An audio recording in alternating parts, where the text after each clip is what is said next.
ជំរាបសួរបង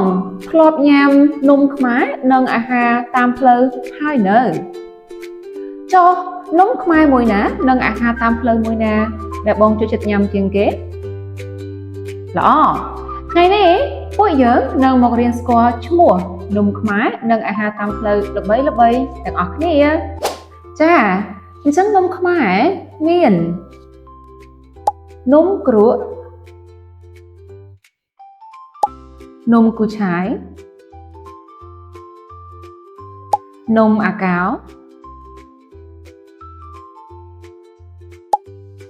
ចេកចៀននំពុម្ពនិងនំបញ្ចុកអញ្ចឹងពួកយើងនឹងរៀនពាក្យអំពីអាហារតាមផ្លូវឡូឆាបបរគ្រឿង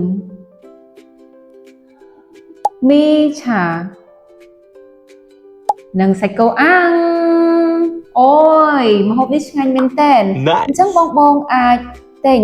នៅតាមផ្លូវឬនៅតាមផ្សារបានបងធ្លាប់ញ៉ាំមួយណាខ្លះបើធ្លាប់ញ៉ាំកុំភ្លេចខមមិននៅខាងក្រោមផងណាអរគុណច្រើនជម្រាបលាបាយបាយ